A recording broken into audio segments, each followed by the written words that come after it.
Hello, everyone. This is Jay Wicker Yes. with Real Estate Aholics, man. What's up, guys? What's going on? What's up, Not much, fellas? man. That's nuts. Good deal. We, Good we, deal. we back at it again, guys. Hey, So, last week, man, I got some positive. Information back from people, man. They oh they yeah, learned a lot from that episode.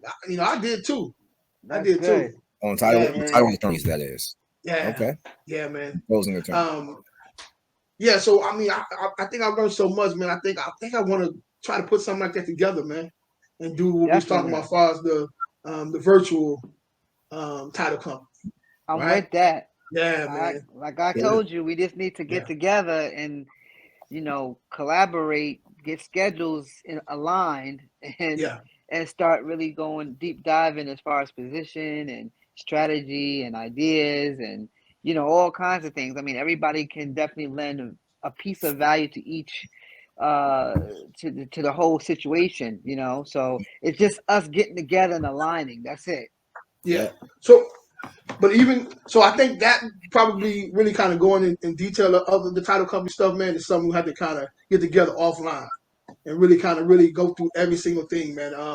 Hopefully you guys can jump on the Patreon group and we can kind of mine that thing really all the way out and see Yeah, how we going to attack this thing, man. And you guys let me know when you guys are available and we can make it happen. We definitely can make it happen. So, all right. So what's All right. going on, everybody? Everybody just logged in, man. I appreciate you guys jumping on with us. Please like, share, and subscribe, man. If you hear something that you like, hit like, man.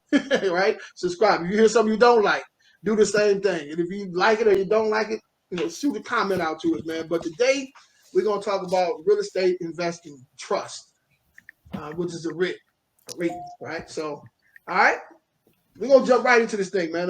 But the first thing too, man, jump on the Patreon. You guys want to come on and help support the channel, definitely jump on there.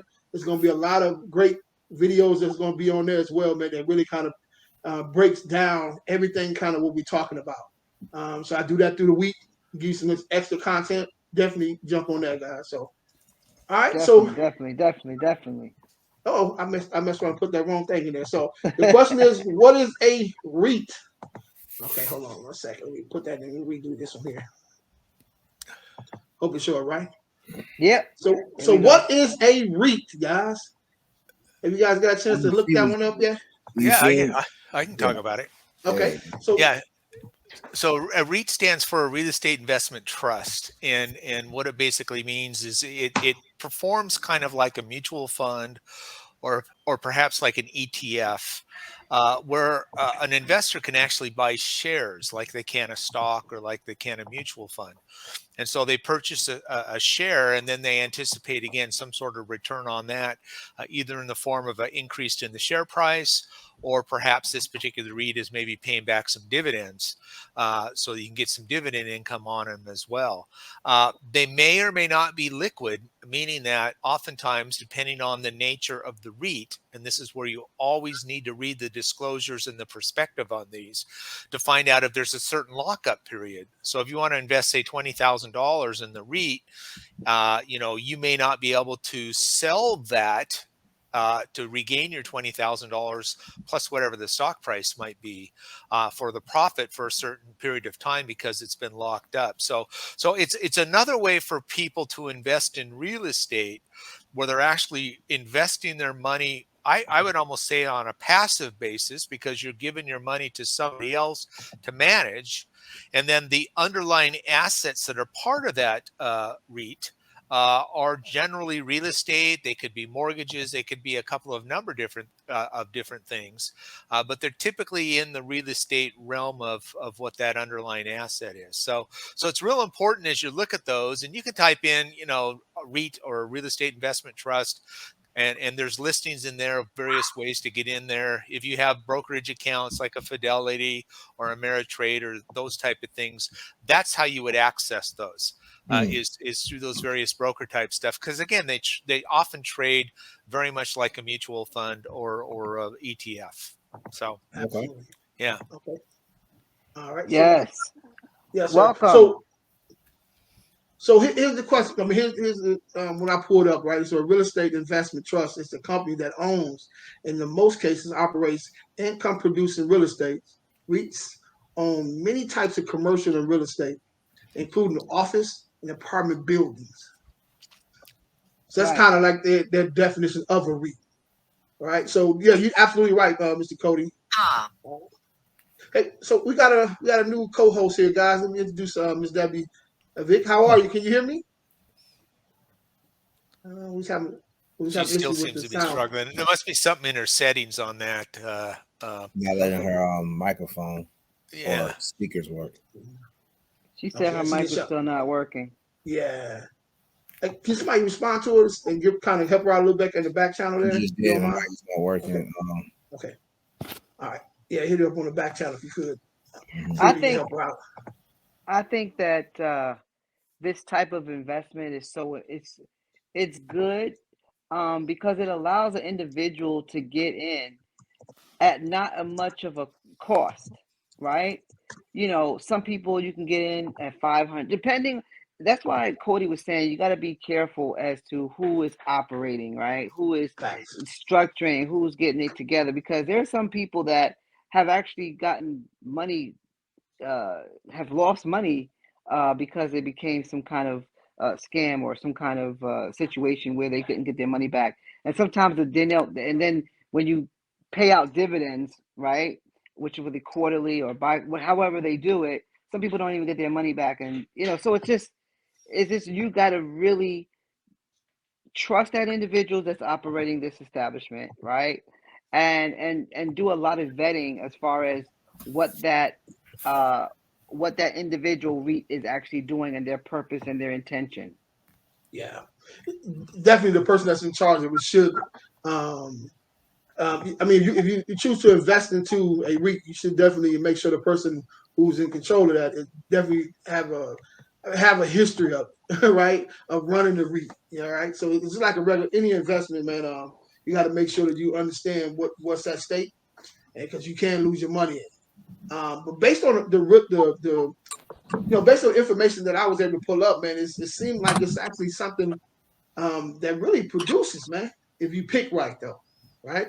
So it's a lot of ways. Of course, you can lose money in anything that you do as far as investing, but it's some things that's a little bit more secure because in a sense, you're kind of diversifying it over a bunch of real estate properties instead of just one.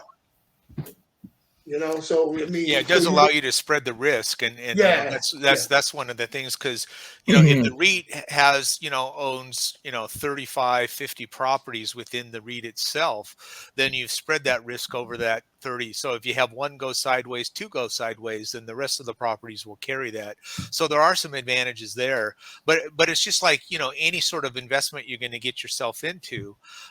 You've got to do your own due diligence. You've got to figure out who the underlying partners are. One of the things about REITs, because they are traded as a security, you can look up information under the what's Edgar site, EDGAR, which is the way you can access any sort of security that is listed with the Security Exchange Commission through the Edgar site. In fact, my fund, the fund that I operate, is listed on the Edgar site too. So you can go look at BCF Fund 1, and you can find all our information there as far as when we filed with the SEC. So that's another part of your due diligence that you can manage with looking up any of these investment opportunities, if they're treated like a security. Okay. Ms. Deborah, are you there? I am. Oh, Awesome. welcome. So one thing we didn't do, like we always do, I forgot to do it this time, man. So everybody introduce yourself, tell them where you're logging in from, what do you do, all that good stuff. All right, so I'm Jerell, here out of Atlanta. I mainly focus in brokering loans for several hard money lenders that range from funding single family properties, multifamily properties, and commercial. So typical range of deals and loans that I facilitate are fix and flips, refinances, or straight up turnkey purchase rentals. So if you have any questions regarding getting a loan or investing in real estate for your portfolio, just give me a call. or just hit me up with that email address underneath my face, bpiquickloans@gmail.com. Jerell, go get it too. Jerell the guy, for sure. That's my guy right there. I've got that one figured out. Absolutely. So I'll go ahead and go next since I did open my mouth on this one here. I'm Cody Cox. I'm up in the Portland area. I'm up in the northwest of the country, so out on the West Coast. And I am basically a note investor. I don't invest in real estate directly. I invest in the paper secured by residential real estate. I am a fund manager. I've raised, I have as I talked about a few minutes ago, a Regulation D 506B note fund, which allows me to raise capital from investors. I'm able to pool the money. And then in that pool of money, we purchase notes, primarily performing notes, but every once in a while we'll do a non-performing note. And the income that comes off of those notes, we repay back our investors.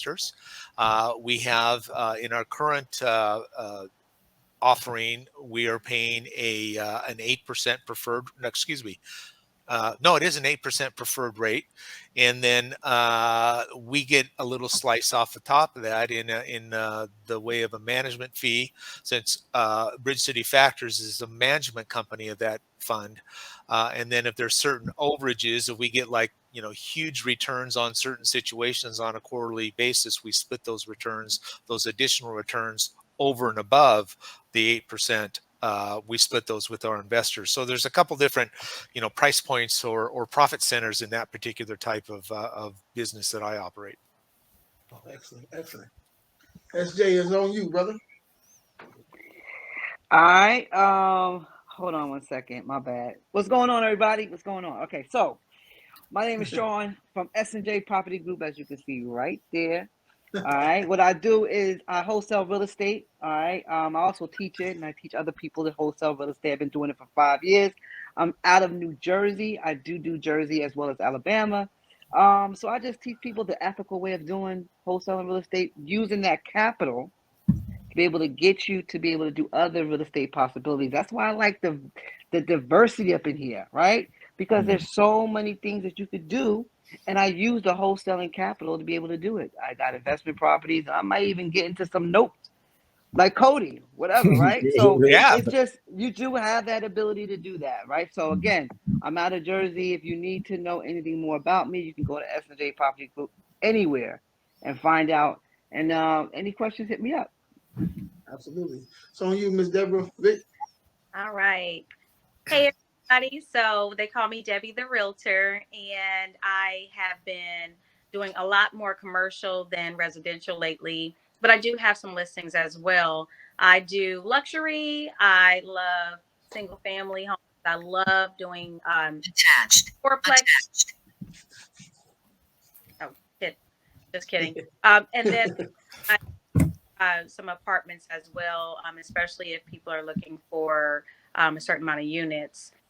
Recently, I have been doing more on my other hat. So I'm also a business professor. I teach finance, HR, marketing, business, the whole gamut. And then I do trainings for that, and I do business coaching. The goal for me is always just to make sure that I'm leaving a legacy. And so that means that anyone that I come into contact with, I want to make sure they leave better than they came. Nice. That's what it's about. That's what it's about, man. Well, welcome to the team. Welcome to the team, man. I'm happy to, definitely have you on, and anything you hear us talking about, jump right in there. All right. So we're talking about REITs, right? So here's the question: how does they work? How does a REIT work, man? Jay, how you missing? How you skipping you? Oh wow! Well, I'll give me later on. But so let's do this then. So I am a commercial wholesaler. That's basically what I am. So specialize. I'm just really just getting into syndication deals now with commercial. I will do a residential if and put it on my desk. I ain't gonna turn no money down, but I'm specializing in apartments. Specializing in whatever, everything commercial. Put it like that. From trailer homes to land, all that good stuff. I'm just getting into land as well. So, but yeah, definitely reach out to me if you guys have anything that can help. I don't care where it's at. Send it over to me. If I can get it done, we're gonna get it done. We're all gonna eat here, right? Yeah, that's So what I'm as you talking guys about. can see, we have people here do a little bit of everything. So if I can't get it done, somebody on here can get it done, right? So that's how we do it. Strength is that. Yeah, yeah. So and I definitely like to work with you as well. So you're dealing with commercial stuff. So when it comes to real estate, that's huge. That's huge right there. Appreciate that, SJ. I'm sorry. Say it one more time. I forgot to say I'm based out of Texas as well. Yeah. Oh, So you're Houston, right? H-Town. H-Town all day. All right. I'm about to start Wonderful. in Houston right now. Absolutely. So how does they work, man? So, you hear people talking about these risks, man. So how does that work? What do? You just take a few bucks and put it in a pile and try to purchase it, or how does that work? Does it have to be out of your 401k? That's typically how you invest in REITs, right?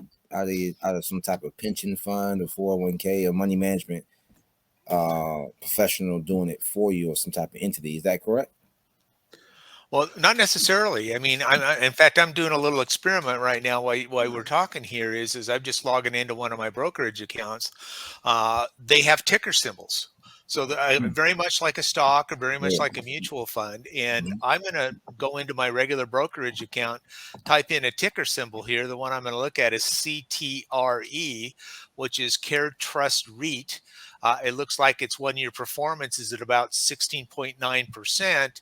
And the share price is $19.35 a piece. So I type in CTRE, it does come up, and it looks like from my brokerage account, which probably any of your guys' stock brokerage accounts, you can purchase a share or shares, probably 100 blocks, 100 shares in a block, and I can buy a share or my interest into this REIT very much like I'd buy shares of any other sort of entity, Tesla or whatever you may want to be buying. So so anyway, that's the way you can do it. So it's again, it trades on the stock market. It trades on the this one trades on the NASDAQ, and so it's actually pretty easy. And one of you guys said it a little bit earlier. It's pretty easy way for somebody to get involved in real estate on a third-party passive basis, because you're not the one managing any of the real estate.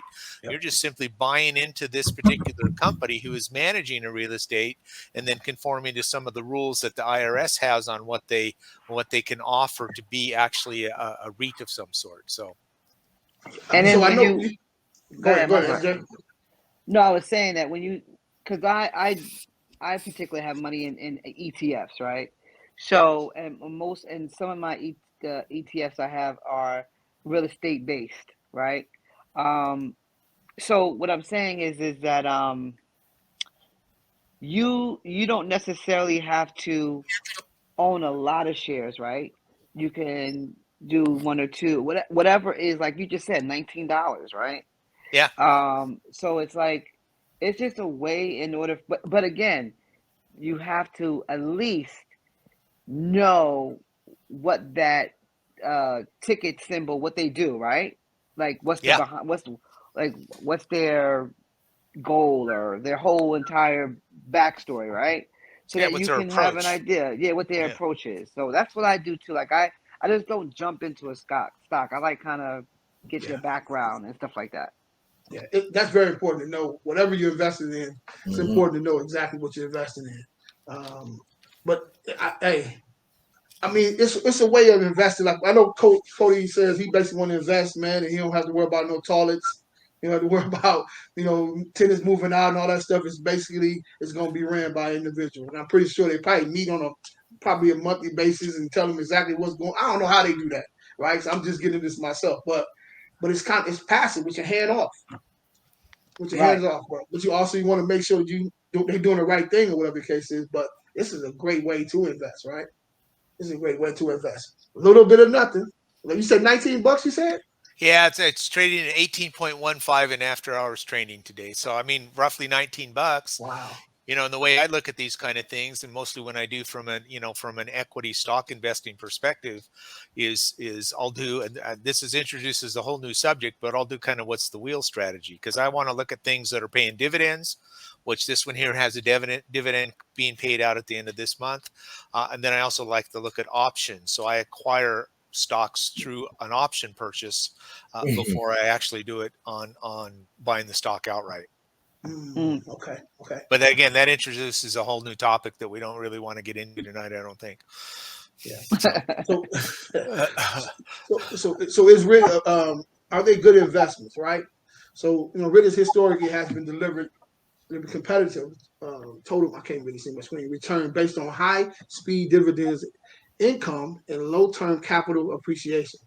They have comparatively low collaboration with other assets. Also makes, let me see what that says at the bottom, an excellent portfolio diversifier that can help reduce overall portfolio risk and increase returns.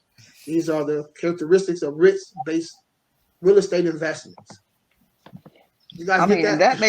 That makes sense. If you deal into a REIT that's real estate appreciates, right? So you're banking on the appreciation, whether that be the commercial building or that be whatever, that appreciation you are able to take advantage of, right? Because you're just not putting money. I think that there's a way of looking at it. When you put money into anything, whether it be a stocks or whether it be a REIT, that you're part of the company. You own something, part of that piece of that company. And if you own enough shares, you can actually be on the boards and actually sit down and make decisions based upon the amount of shares that you have. So it's a big deal, especially when it comes to like real estate, because again, that's why I love real estate. It appreciates. There's tax benefits, Absolutely. right? So it's just a great thing especially with these REITs now, to be able to look behind the walls and the curtains of that particular REIT, but at the same time, it's a low entry way to get into real estate too. Just another area, just another facet. Yeah. So let me make sure we put this in here. This disclaimer, man. Thank you, appreciate it, Jason. So this is entertainment purposes only. We're not attorneys. Know that we act like we're attorneys, right? So entertainment purposes only, guys. None of this. How do they say that? MCA is not reliable, and anything has to do with this. We're this entertainment purposes only. So, but yeah, you're absolutely right, SJ. You're absolutely right, bro. Appreciate that, Jason. Jason over here, he working for us, man. So I appreciate that, brother. All right. So yeah, man, it's definitely you're absolutely right, man.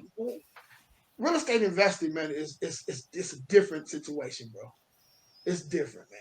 Anything you want to do, you don't like this type of investments, you can go to another route and still be able to do whatever you need to get done. You just figure out what works best for you, and you go after that. That's just it. That's just it there.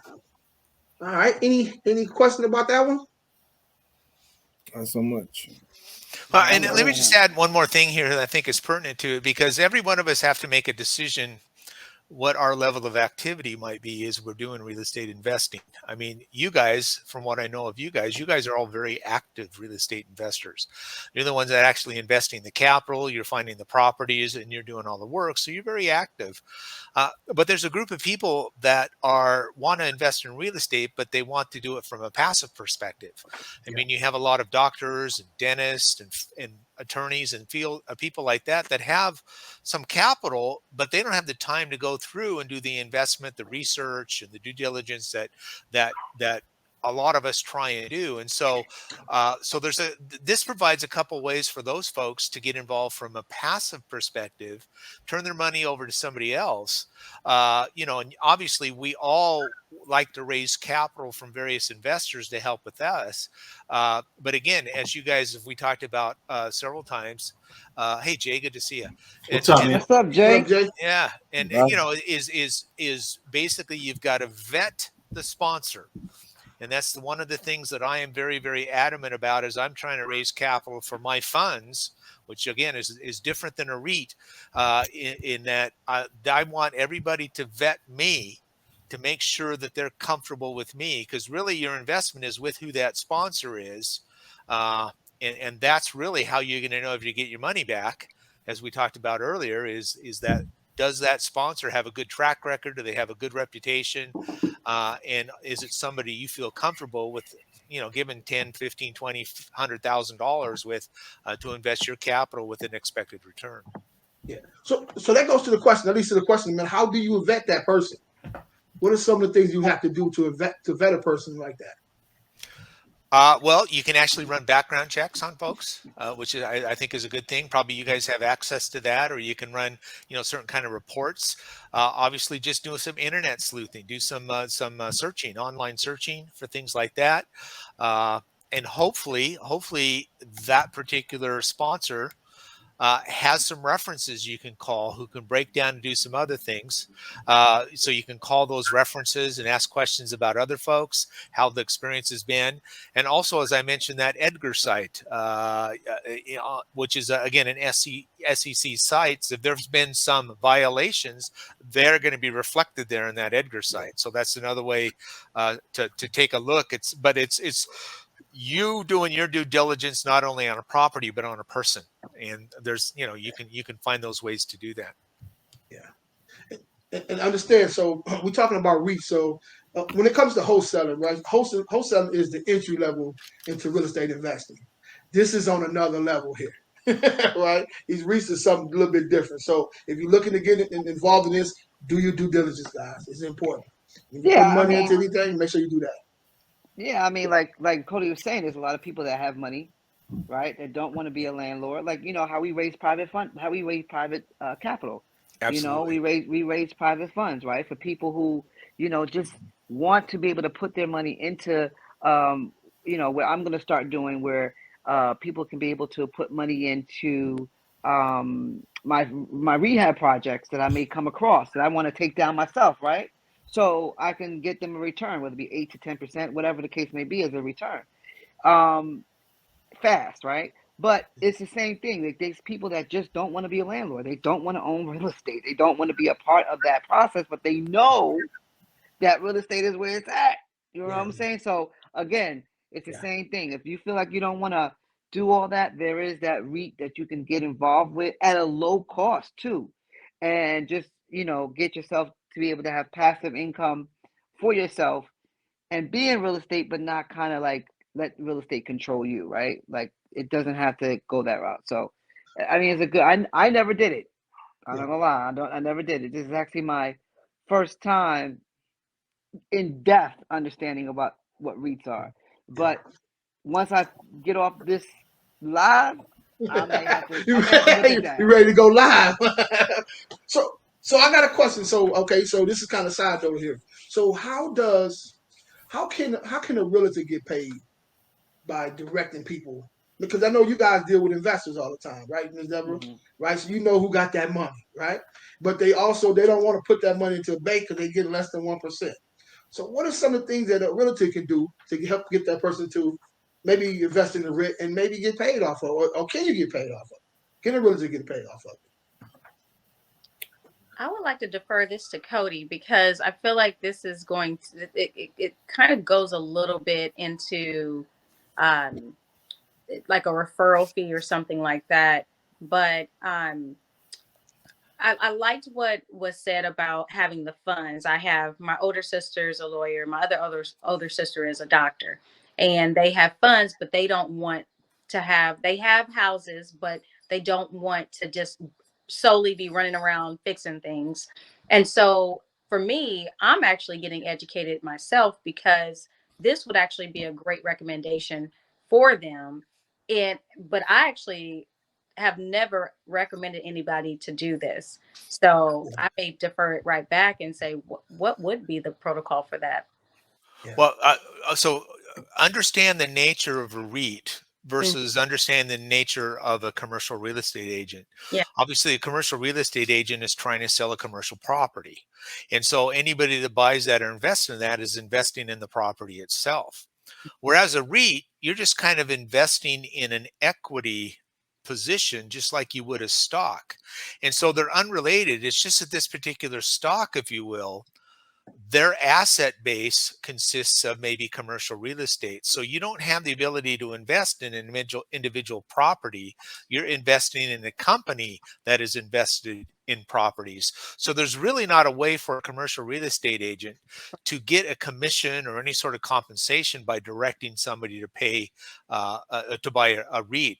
The broker, the stockbroker who you manage that is like if you have a Fidelity account and you buy 100 shares of whatever REIT there is, they're the ones who are going to get the commission.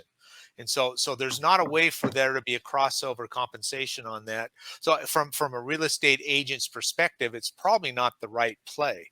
Correct. So Yeah. so let's say so probably you probably really can get paid off of maybe a syndication deal, right? Because a lot of times you get paid off of you the person who bring a money person to that table. People wouldn't pay you for that. Well, and it kind of depends No? on the syndication, Jay, because if it's a Okay. regulation desyndication type things, there are rules in there because it's not a full-fledged application to the SEC. They're not going to allow anybody to pay any commissions out of that. But if you do a regulation A plus an A plus, then you do have certain type of agents involved, but those are mostly going to be, folks that have their Series 7 or Series 63 type licenses. Yeah. Rather than a real estate stuff. The way that probably a commercial real estate agent might get paid on one of those things is they find one property and there is a group of people that get together who combine their money, they form a limited liability company, and all of those 5 or 10 people are part of that LLC, and then they purchase that real estate. So it's not a syndication, it's not registered anywhere, it's just a group of 5 buddies, 10 buddies getting together, they're pooling their money, and they're buying that piece of real estate. Then the agent that represents them will get a commission at that particular point in time. Gotcha. So that's the difference you're going to see there. Yeah, gotcha. Okay. Relations, and kickbacks and all that stuff. It's easier just to do the referral, and then they trust you. They make money, and then with that money, you say, "Now you go buy something." Right. Absolutely. Yeah. Okay. Huh. That's interesting. That's interesting.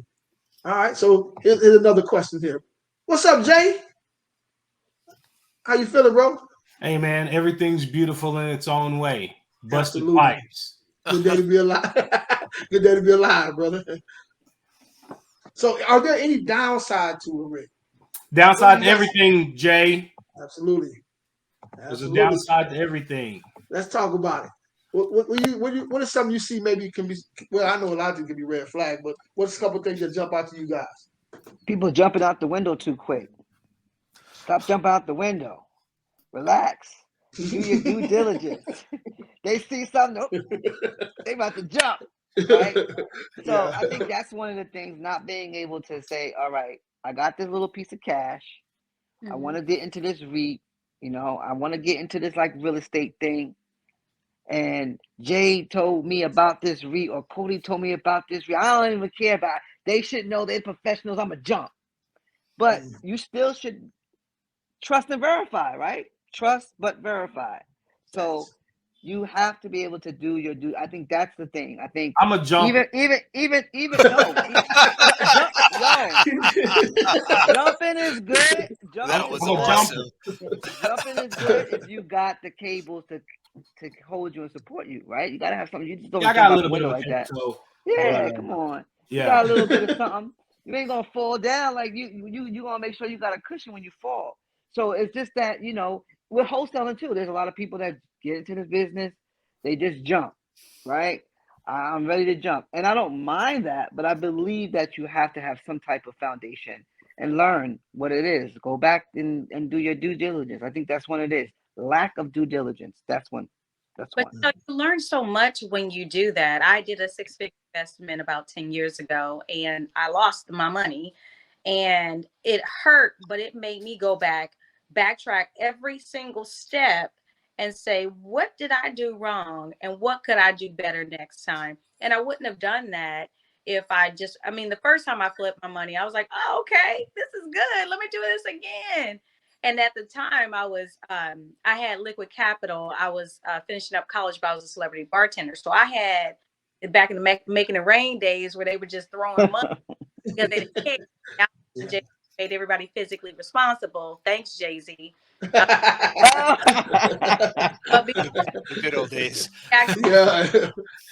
do, and so I was like, oh, okay, I can invest in these tri-stories. So I'm gonna start building in the city, but I don't want to do it because I still got to work. I still had a full-time job because I, always have like this full-time thing happening.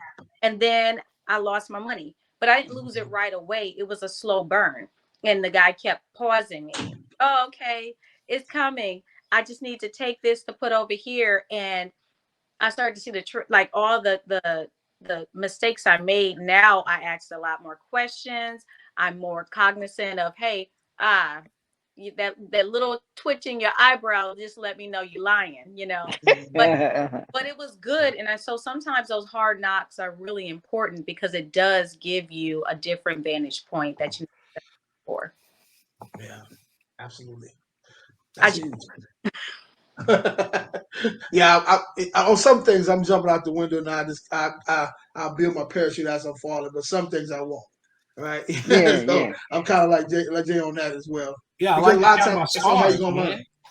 I like to have my scars, right? Yeah, like say for instance, like with this REIT, right? Mhm. Or like I don't know anything. At first, before we got on the show, I was like, I kind of like, I don't really know too much about it, right? But now with a little bit of something, I was like I said, Yeah. when we get off this live, I might do a little research about it, right? So it's the same thing. I mean, I do my due diligence, but I don't let it give me. How can I say it? I don't let it get me analysis paralysis. I don't stop. Like if I'm gonna do it, if I'm doing my due diligence, I'm going to take that action, of course. But Yeah, I just some bought some people, right now. yeah. So let's see how it works, bro. Absolutely. There's two things I think that could be potential pitfalls in purchasing a REIT, but to preface those two things is the first thing you've got to understand that your approach, your mentality is like you're buying a stock or a mutual fund. It's not like you're buying real estate. So that's the thing. It trades differently than real estate trades. So the two things that I think could be, if the underlying asset that is owned by the REITs or the assets are real estate, which they should be, are we in a market where the real estate values are increasing? Are they going down? What is the mix? Are they meeting all the requirements that they need for the SEC? Because there are certain requirements for a REIT to be able to achieve in certain levels as far as how much money is invested. Is it in cash? Is it in real estate? Other things like that. But the other aspect, I think, again, is just like any other stock that, or really what I wanted to say had to do with liquidity, again, because some of these REITs will tie up your money. And so if you're going to buy into buy 100 shares at $18 a share, that's only $1,800, which is not a big deal. But does it trade liquid right now? Can you sell that tomorrow, or are they going to tie it up for a whole year? Because oftentimes there are some lockup periods. So you have to know what you're going into when you go into it, and then figure out, am I going to be, inhibited on liquidating this if I have to? Is the market in a place? Are they all geographically located in the same place, or are they just diversified throughout various parts of the country on their underlying assets? So that's the potential pitfalls I see, has to do with, can you get out of the stock if you see it going down? And if it's tied up all in real estate, are those real estate assets actually appreciate in value? Or are there some potential that they actually can show some decrease in value? So that's the two things I would think are most important. Absolutely. So what about the rate of return? Like what's an average for that? Okay, actually, I got it down at the bottom for you. Well, the average return on the retail is about 12.1. Maybe So is that like a give or take. shopping center and those kind of places, malls, or Yeah, things? retail. Yeah. Okay. Yep. What up, Lenny? What up? Hey, real Lenny. talk, a REIT is literally how I first got into real estate. Right. Let's talk about it, brother. We know you come on with it, bro. Come on with it. Hey, before you get on your rant, Lenny, hold on for a minute. Okay, I don't want to be disrespectful. Debra, glad to have you. Thank you. Oh yeah, absolutely. All right, and Lenny, now you can have the next 20 minutes because you're gonna go Okay. I didn't want to forget about Miss Red Dress up there. It keep hitting me, so I wanted to make sure I show my respects. Thank you so much, Jay. Debra, nice having you. Hey. Debra. So yeah, we need your expertise with that, bro. So you jumped into the game on a REIT. Talk to us about it. So in Cleveland, where I'm from, all the malls is owned by Simon, right? Simon Property Group, right? Simon owns damn near most of the malls in America, actually. So the Simon Property Group was the first REIT that I got into, right? Because I wanted to know. I was watching this show. It was talking about abandoned malls and stuff, right? That was on YouTube. They always going through abandoned mansions, abandoned malls, or whatever. So I was dude kept going into malls that was owned by Simon, and I'm like, damn, Simon owns all the malls, but then they also own big apartment complex, 200, 300 unit, commercial real estate. So I was asking my uncle, I'm like, how can we wiggle to all these malls falling down? And he was like, well, the malls might be falling down there for you, but Simon's still building commercial real estate. If you want to get into that, just go ahead and take you a few dollars and invest to the REIT. And I'm like, what is a REIT? He like, it's basically like, stock, basically a stock, you know what I mean? Like Cody was saying, basically a stock. And instead of you investing in one property, you know what I mean, you invest in a whole portfolio, right? When you invest in that REIT. So yeah, that's literally how I even knew anything about real estate, is I bought a REIT with it, which I thought was a stock. You know what I mean? But it worked. You might have actually. It worked. Huh? What was the price? I don't know if this overstepped my boundary, but roughly, what was the price that you paid before that stock in that REIT? Then I think it was. Yeah, then I think it was $17. Yeah, it's kind of what we just talking about too. Yeah, okay, about 17. Okay, cool. All right, excellent, man. So let's jump into this next one, man. So how do we make money with? We can't hear you, Lenny. Can you guys hear Lenny? Can't hear you. Can't hear you. Something happened, Lenny. We can't hear you. Yeah, we can't hear you. This always happened to Lenny, man. He's upgrading his Android. Yeah. All right. So how do they make money, right? How does a REIT make money, guys? Right. So we're talking about these 12.1 retail returns, right? Percentage returns. So how do they make money? Depends on the company. Mm-hmm. Depends on the company.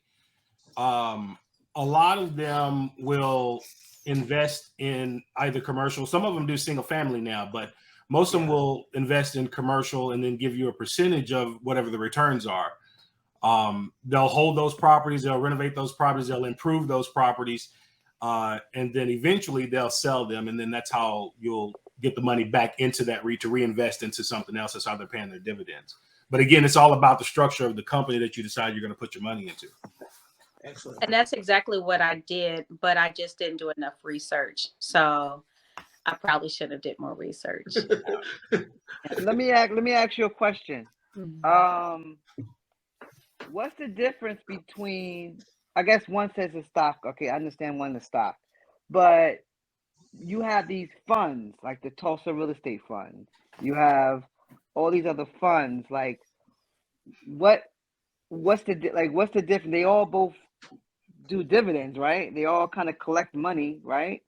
So like, how do you make a person understand the difference between a fund like a mutual, like a Bernie Madoff or or a what's the Tulsa Real Estate Fund, like between as far as and versus a REIT?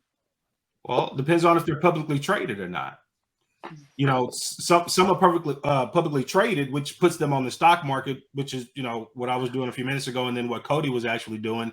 And then you have some that just call themselves funds, but they're creating a group as if all of us decided, hey, we're going to create a fund, and we all put our money into that pot to invest in the real estate that we want to invest in. I think Mr. Jay Morrison, his was publicly traded, if I'm not mistaken. Yeah, it was. Yeah, I think his was. So I think it was a REIT. I would assume it was a REIT.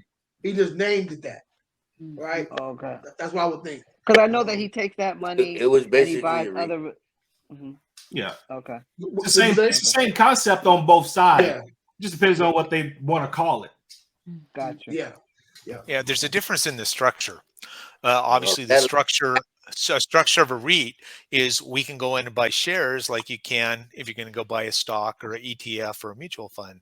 But the fund that you refer to, and that's what I do, is I'm a fund manager. I've collected money and raised money from capital from investors and use that pooled amount to buy, in my case, promissory notes. To buy real estate is a kind of a form of a syndication, where I'm raising capital to pool the money to buy a single commercial property or a multifamily type property.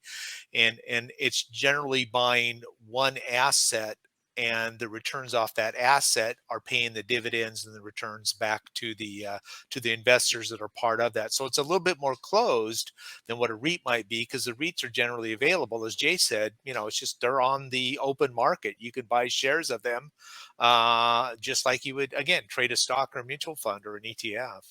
So there's some differences in there in the structure and how those lay out. Yeah. All right. So here's what I pulled up here. So the REIT makes their money through mortgages, underlying real estate development, or on rental incomes once the property is developed. So REIT provides shareholders with steady income, and if it's held longer, growth then reflects the appreciation of the property it owns. So absolutely, it's kind of what you said a little bit earlier, Jay. What was that thing? I think it was you, Jay. Yeah, So, I mean, that's just the elaborate way of saying. Yeah, what we've all been talking about, right? Yeah. Thanks, Google. That's so true. So true. They were listening to us. Yeah, we appreciate that. All right. So here's a question I think we all kind of thinking about. So we're going to invest this money into a REIT, right? We agreed to do that. So here's the question, man. Can you pull money out of a REIT? Yes or no? I guess I gave the answer though, but I shouldn't have did that. So can you get money out of a REIT? You can. Depending on what you want to risk when it comes to paying taxes. Okay. And then also, depending on, again, what kind of REIT it's actually going into. Because you can put money into an actual REIT, but then they have stipulations on how long you have to hold your money in that REIT for the investments that they're going to make. Gotcha. Precisely. So if you decide a date of maturity, or like is it normally a time frame that it has to stay in there? Sometimes it is, because they've set a point to where you might be investing into this REIT, and a part of your contribution is going to be into this one particular property. Mm-hmm. And they're going to have to wait for that property to do whatever it is that they've got on their schedule for that property, so that they can either sell or refinance that property. Sure. Okay. So based on what we talked about a little earlier, man, as far as like the average return, man, the REIT, it has been proven over time, man, that it's a great thing to invest in from the limited information that I know, or looked up or did research on, or whatever the case. It would seem like it was it outperformed a lot of other stuff, man, out there. What do you guys, when you guys looked it up, man, what do you guys see? Did you guys kind of come up with that same deal? Yeah, for the most part, it is, especially the ones that you're looking at where they're doing mostly in all commercial real estate. There's more businesses that are opening, right? So they've got to have the commercial property to be able to operate and do that. Public storage was a big one for a while, right? It's still commercial, and a lot of those REITs were getting into the public storage and turning over a lot of money and holding those properties. Yeah, I have a small, well, I guess you can say it's like a pamphlet, right? And not an ebook, but it's a pamphlet of commercial stores. How to invest in it. Yeah. That I did a couple of years ago. So I need to pull that stuff up, man. But yeah, man, definitely, man. Storages. Think about it, man. People, if they buy all this stuff from Amazon, they got to put it somewhere, right? So they put it in these storages or whatever the case. Or you move to a big house because of whatever situation, and move to an apartment. And most people want to get rid of their stuff or their toys and put it in storages. And it can be sitting there for years. And people Birdie told me it's faithfully about to paying. go up again. Yeah. Because Absolutely. we're about to see an uptick in foreclosures. So storage is going to go up again. Yeah. You know, I have a one of my two people I know, they have a lot of land out here in Texas. You know, everybody has ranches, and they have well, not yet anyway. well, I don't have a ranch. But I only got land because I'm hanging around with all these people that have, 500 acres, 1,000 acres, and I'm just going, how? And they're like, well, it was passed down in my family. And they're like, you didn't get any. And I'm like, I was kind of on that other side where they wouldn't have those down then, back. Yeah, I feel you. But what it did was it taught me how much opportunity. So they took part of their land, a few acres, and they built storages on it. And they are making hand over fist because it's low maintenance. All they have to do is just build it and then have the people go and put their stuff in there. And I was like, that is such a clever idea. That is so I can see how it can definitely have a return. So I would also we've done that with RV parks like that too. They're doing their land with RV parks and stuff like that, and making some serious money doing that. Absolutely. I bought some land just for that. Where is it? Oh man. Yeah. Where is it, Deb? Navasota. Where at? Navasota. Oh, okay. Okay. Yeah. Because they're building the Aggie Expressway, and so it's going to go straight through. Yeah. And if they do end up doing that high-speed train, I had some 401k that was sitting that was doing absolutely nothing, and I couldn't move it because I wasn't in the industry where I could still have it as a functioning 401k. Right. So I just pulled apart that one, which I didn't merge earlier, and I just bought some land, and it's already almost doubled in value already. Cool. Yeah. Did you borrow the money from your 401k? I just pulled it. Why? Because it was sitting. You should have borrowed it. Well, I have a better idea. If you rolled it into a self-directed IRA with the proper custodian, and then you can use that money to invest in that, and then all the returns go right back into that self-directed IRA. Right. And that is not a taxable event. So Yeah. probably if you pulled it out like you did, it became a taxable event. Yeah. It is now cash money now that you can use however you want to. But, anytime you leave an employer and you have that 401k that's sitting there, roll it into a self-directed IRA. So that would be a smarter move. And there's a great self-directed IRA company that's in Texas. Quest. Quest Trust. So I know the boys there that run that, and they will set you up so it all becomes tax stuff, tax free or tax deferred, depending on if it rolls as a traditional or as a Roth. Yeah, they got real estate aholics right here, baby. Tell them Jay sent you. Yeah, Jay and Cody sent you. You'll get a discount. Yeah, they got an office in Houston for sure. So yeah, absolutely, yeah. Houston, Dallas, and Austin. So 401k is what is post pre-tax, right? The Roth IRA is post-tax. Correct. So would they let you roll that into a self-directed IRA?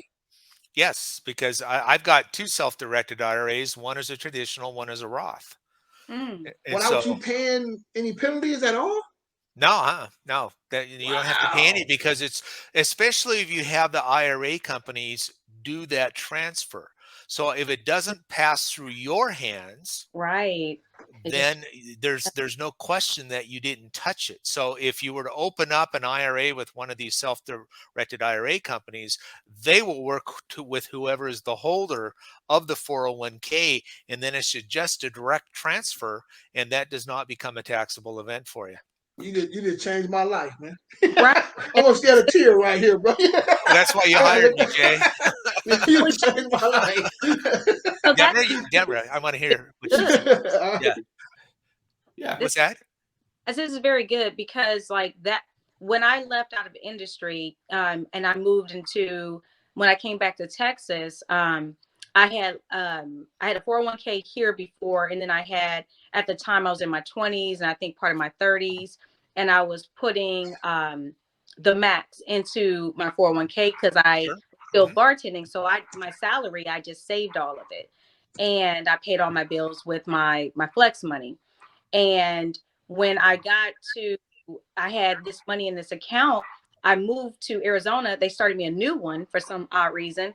And then when I came back to Houston as a professor, they put me in whatever the Texas, it's a TRS, Texas retirement system. Sure. So now money's frozen Yeah. and it's just sitting. And I'm like, what the heck? So I pulled one of them out, bought some land, and I still have a whole nother chunk that's literally just dormant. I can't touch it. Yeah, call Quest. All right. Yeah. Actually, let me go to my email. Wow. I got it. Okay. This is huge, man. This is Yeah. real estate aholics, man. Getting this good information. So we all learning here. All right. So a few of these questions you guys already answered already, man. I was going to ask you about. I kind of like the lowest you can put into run. So you said somebody said like $14 or something like that. 19. 19. Yeah, Okay. 19. Okay. Yeah. Yeah. We talked about what could go wrong with it. So we talked about that already. Mm-hmm. And we talked about the passiveness, right? Mm-hmm. Sorry, Deborah. Yeah, that's huge. Y'all done went through my questions already. So here's a good one right here. Networking meeting right now. Say it again. No, I was saying Quest is having a virtual networking meeting right now. So, like we talked about that, they're one of the best sectors, right, for performing in inflation, man. So I think it's a good deal, man. It's worth taking a look at, especially now that I know that you can possibly roll in your 401k into your Roth IRA. That's crazy. That's crazy. Yeah, so I definitely look that up. We've done that for. I'm doing well. I got one that just turned 2, but then I got another one that's due in June.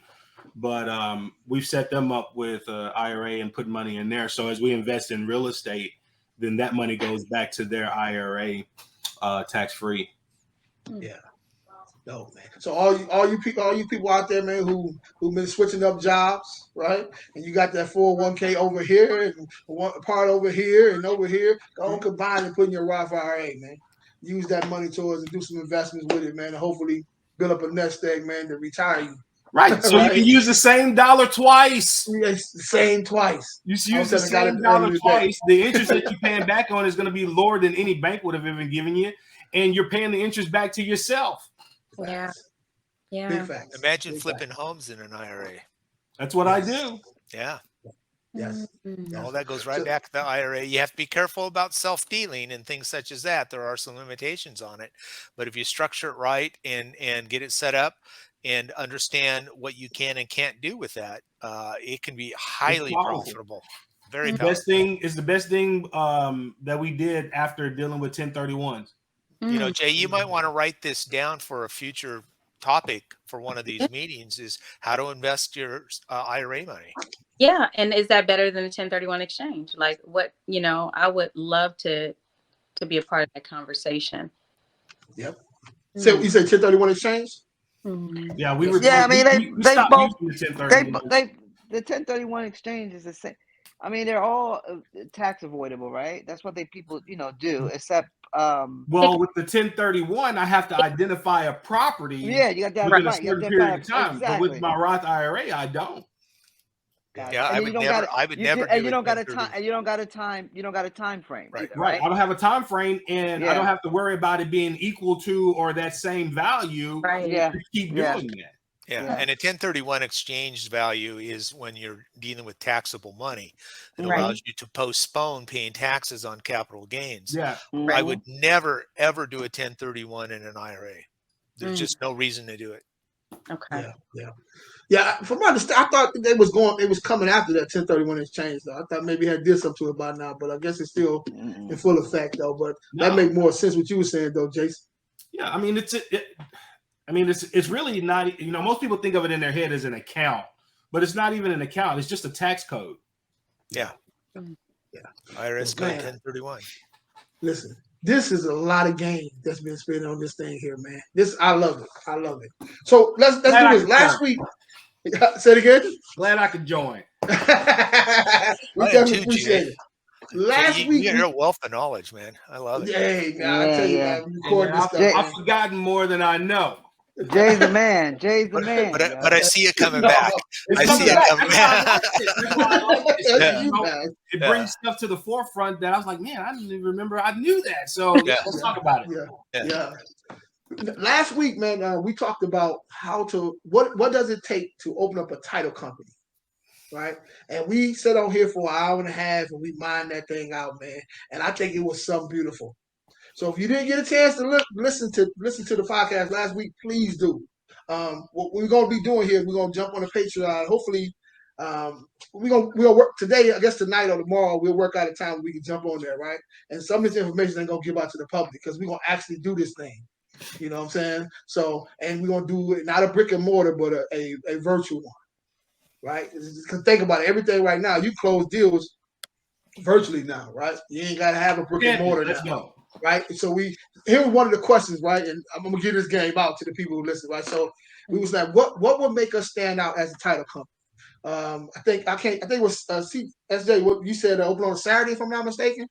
Yeah, so that was actually Jerell. Jerell actually said Saturdays yeah. is the best. I can't take credit for that. Okay, hey, yeah. But you said, what if you open up on a Saturday, man? Think about how many title companies will come to you and close their deals if you open up on a Saturday. Yep. And, we have, of course, mobile notaries and all that good stuff. I'm actually a mobile signing agent as well. But they all around the United States. This is everybody's doing them now, right? But we able to close them. But there was a couple more things that we talked about, man, that hit on point that nobody's really doing. Go ahead, Jay. I wasn't on the last meeting, and I apologize for that. But one of the other things that I think we should add to that is making an RMLO for each one of those as well.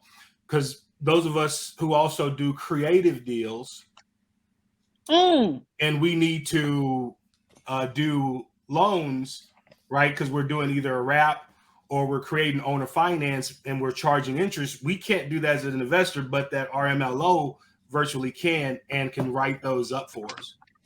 That's dope. So yeah, we definitely got to have that. That's a great add-on right there. Great. That's so my we man have Jay. We have underwriting, right? We talked about that. We talked about the, of course, the notary signing companies or whatever case out there. We talked about that.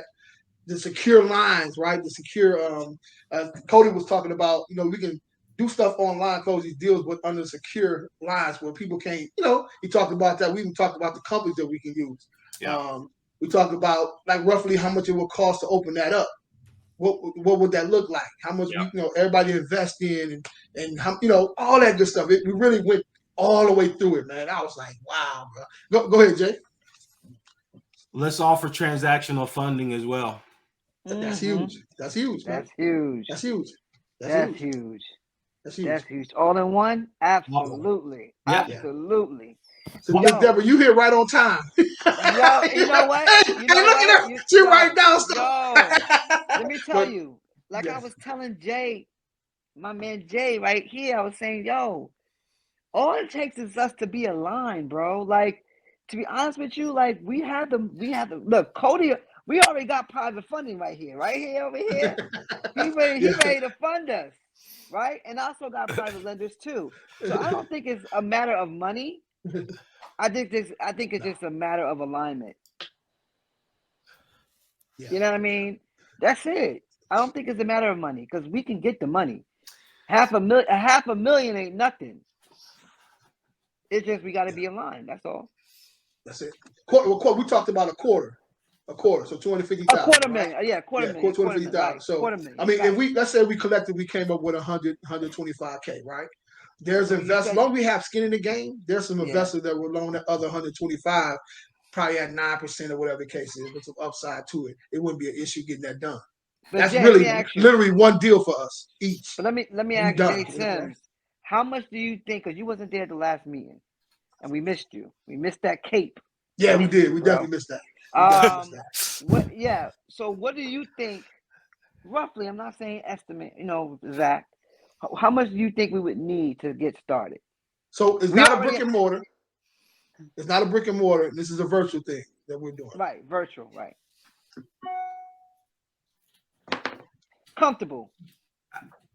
I'm not gonna. It's dangerous for me to throw that number. It would be dangerous and reckless for me to put a number out there without sitting and looking at this, because there's gonna, even though we're doing it virtual, there's still gonna be some overhead that needs to be looked at, especially when it comes to you're expanding and trying to do all 50 states, and so. Yeah, to get it started. I mean, hell, we can do it with $500 if you really want to ask. I agree. I agree, bro. And you know, and you can make one of those transactions happen immediately. The issue that we're running into is that we won't have the staff counsel in place, and we won't know the fees for that, because an attorney would have to be involved in some of those, and so we would need to have either staff counsel or an outside counsel to be able to help us with some of those closings, and we have to put a fee with that as well. Yeah, absolutely.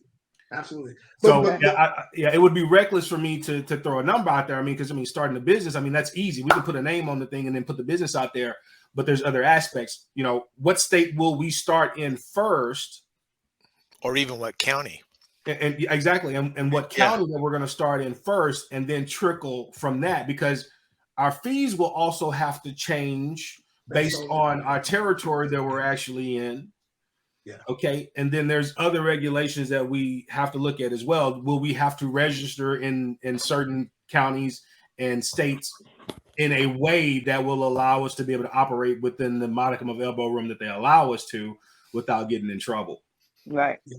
All right. Yeah. So first thing is a business model. You'd have to come up with a business model, and everybody that's going to be involved in that, you'd have to outline what their specific roles are.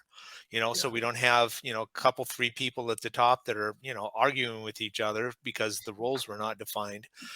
There are other aspect that we talked about last week or 2 weeks ago had to do with finding the right underwriter. What are the fees and premiums that the underwriter is going to charge? Right. You can probably get into it for a very nominal number, especially if you're going to do it virtually. But as Jay was saying, there's a lot of things that have to fall into place as part of the business plan before you even made those kind of steps. Yes, sir. But if we're loaning the money, then there's a possibility also as well that we can cut some of those fees that typical title companies are charging. Yeah, well, and that's part of the business plan. Right, we were talking about that. Because the title companies that I'm aware of, don't get involved in the lending aspect of things. To me, those are 2 different business models. So you just kind of have to figure out how you would roll those into one. And again, are there state requirements? Are there certain other requirements? They have to keep those things separately, right? Or are they looked at as a potential conflict of interest? So those are all the things that the business model, as you roll that out, would explore. Right, which is what I was getting at, because we might have to have the title company be one name with those managers, and then have the lending portion of that be another company name with those managers as well. Yeah. And where would that principal office be that's going to operate all of that? So what I'm gonna do, man, I'm gonna send that video out in full to everybody. And then what I'll do is just tell me, I'll pick about 5 dates, right? Yeah. Everybody tell me what day kind of work for them, so we can all kind of meet up on that date. And that's kind of really maybe take an hour or 2 to really kind of mine it out, man. And let's see if we can get started with that, man. I think that's something we definitely can do. We all deal with title companies. Else, man. You got my wheels turning over here, Debra. Don't be laughing. So we also should look into the possibility of looking to see if there's title companies in some of the areas where we want to be immediately, and see if we can actually do takeover. Because you can turn that brick and mortar into virtual, get rid of the brick and mortar, which could be an asset that we could sell if we've purchased it anyway, and then go virtual from there. Yeah, man. Yeah, it really the sky's the limit, man. For a nominal fee, right? It's a little we're already put our there. heads together. We good to go. We good to go. So I send that out we tonight. offer owner finance, and just take it. Absolutely. So let's do this. So Miss Debra, can you give us the real estate state of the union? What state is the real estate in right now? So real estate is very it's a Let hospital. me blow you up. Let me blow you up. It's, Right. Let me give you the stage right quick. Hold on one second. There you go. There you go. so so real estate, as far as the Houston market goes, we are actually only decreased by 3%, but we have an uptick of about 4% coming up. And one thing that's happening is that people are actually migrating here in droves. So I just had a very nice property that was sold, and with that,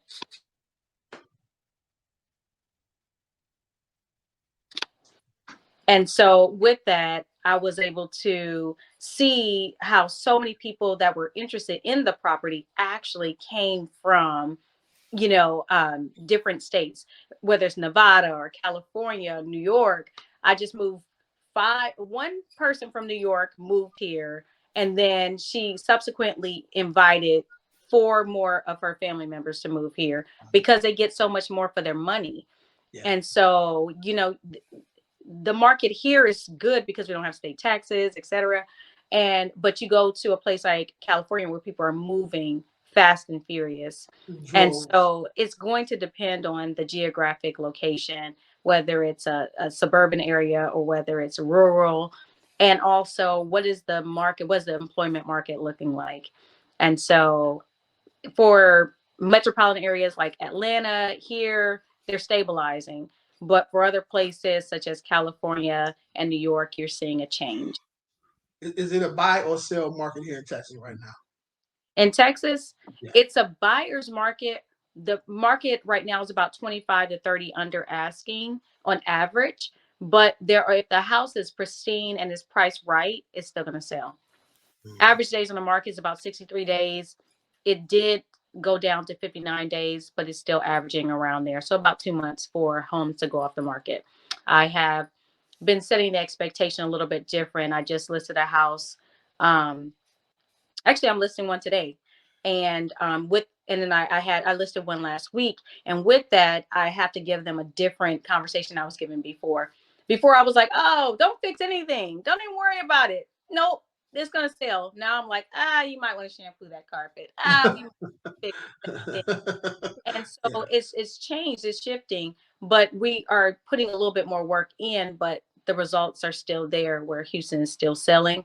And I'm doing a sale in Mississippi right now, random. And what I'm finding is that that market has pretty much stalled. It's dead. And I have a hoteler where I'm able to do some properties in Florida. And the challenge that I'm having out there is they have a market for increase, but it's only a certain class. And what they're doing is they're gentrifying areas that have been known for low income. And now it's going to boom, so there's a market out there as well. Absolutely. So how, if somebody's looking at this and they want to reach out to you, how do they get in contact with you? So I have a website, Debra.Vick at GaryGreen.com. I'm also on Facebook, Debra Vick Real Estate. I have an Instagram, a Twitter, a TikTok. You just name it, I got it. And also, my email is Debra.Vick at GaryGreen with the E at the end of green.com. Okay. And you also on this podcast called Real Estate Holics, I think it's called. Yep, Real Estate Holics. Okay. Professor Vick Quick Tips. And so I talk about finance, I talk about business, I talk about marketing, and I talk about lived experiences and why it's so important. And I just give quick tips. Dope. Welcome to the team, man. Were you on the last phone call, Debra? Were you on the last? I was not. I was recommended for the call, and they reached out. So, all right. Well, welcome. Yep, absolutely. So, go ahead. Go ahead, Jay. No, I was just saying, I just appreciate her. I don't even know her yet, but I do. Yeah. She does, like I say, the commercial stuff, man, and also residential as well. So definitely hit her up, man. You guys see something in her neck of the woods, somebody looking to sell something, definitely reach out to her. You want to sell this commercial building I got up here in Dallas? Let's do it. All right, I'll talk to you. All right. Yeah, absolutely. All right, guys. So, hey, I will be sending everybody email tonight, man. We're gonna set this date up, man, so we can mine our way through this title company deal here, man. So, everybody, tell them how they reach you, all that good stuff. One more time, how they reach you. Let me just do mine because it's real quick, okay? Okay. Because I'm not on any of that other stuff. Just call me. Okay. Absolutely. Is that .com? 972-220 There it is. 8104. Mm. Okay. That, or you can email me. Okay, but I'm not gonna do the email. And I got all the other social media stuff too, but I don't know my handles. So just type my name in. You'll see my logo. You'll There know it is. Absolutely. Eyes on you, SJ. You're on mute. You're on mute. I am. Okay. Yep. Yes, Coach SJ here. Coach SJ from SNJ Property Group. That's my company. You can catch me everywhere. My handle is SNJ Property Group. Very simple, right? If you want to get in contact with me via email, it's snjpropertygroup@gmail.com. I do, like I said, one-on-one coaching. I'm trying to steer away from that because it's getting overwhelming. So I want to do like group coaching instead. So it's much easier. So again, I'll help you with that, SJ. I can help you. Yeah, it's over. Listen, You need a It's a virtual. lot. wholesalers, It's a lot. wholesalers is they ask you, it's like I said, it's overwhelming. But anyway, you can catch me snjpropertygroup@gmail.com. I'm on all social media platforms. I'm even on TikTok. I'm not on LinkedIn. I'm sorry. TikTok, Instagram, all those. You can catch me.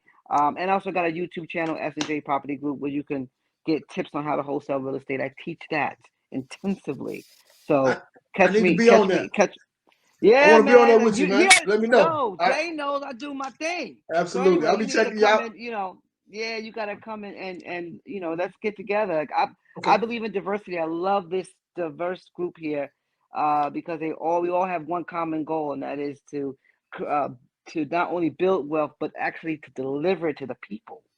That's what we do. Deliver it to the people. We're problem solvers. Yes, sir. On you, Mr. Cody. Well, the best way to get a hold of me is with the email that shows there, Cody@bridgecityfactors.com. Portland, Oregon is known as a bridge city. I think we got 11 of them. I'm not going to give you my phone number because I'm on the West Coast and you guys be calling me at 6 or 5 o'clock in the morning. And so I won't be doing that. But that's the best way to get a hold of me. And I'm pretty responsive on that. I still have a full-time day job, which, again, you guys are going to help me get out of that. And I appreciate that very much. But I fully appreciate being part of this group as well. So you guys bring stuff to me that, I need to know. And hopefully I can impart some things your ways as well. Good to have you too, Cody. Absolutely, thank you, Jay. Absolutely. Thank you. Let me give a shout out to Mr. Lenny. He fell off here, man. Lenny, man, we always appreciate you, bro. Mr. Jerell. I think Jerell had to do something as our money guy. He had to do something as well. And Johnny Leverage, man. I don't think you guys got a chance. Some of you guys have got a chance to meet him. But he'll be getting on here pretty soon as well, man. And hey, you know me, man. Reach out to me any way you can. And Jay Wicker, I'm everywhere. So hit me up, man. Join the Patreon group, guys. That's where it's all going down. All this stuff that we ain't gonna talk about, that we gonna talk. This is the way you get it on the Patreon group. So I'll send you guys the link as well, man. Hey, man, salute you guys, man. Another one in the books. Another one. Another one. Another one.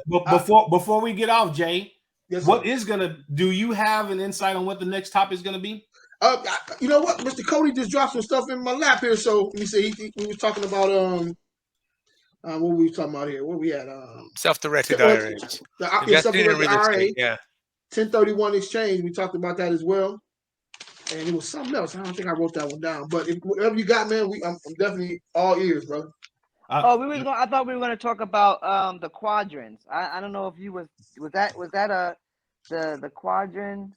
Oh, for the Rich Dad Poor Dad business, yeah. Because I thought I saw that on there, and I was like, oh, that's we're going to be okay. Gotcha. When I posted that, I was thinking about Cody when he said that. I'm like, man, that's why I want to get to that. I think it was the I or whatever the case is. So right, we definitely can talk about that. Okay, we definitely can talk about that. Different quadrants, that's what's up. Absolutely. And what do you say, Jay? Oh, I didn't say anything. I was just asking. Okay. Yeah, if you guys think of anything, man, definitely reach out to me, man. Let's see what we can do. The whole thing is to bring, I talk about anything. Absolutely. The whole thing is to bring this content, man, out to the people, man, and hopefully they can feed their families with it, Yeah, so. Next time I have a haircut. No, you good, brother. All right. You good, my man. Me I too, appreciate Jay. it. Me too. You guys be easy. All right, now. All right, peace. All right. Blessings on all of you. Blessing you as well. Bye, everyone. Appreciate it. Bye-bye. You too.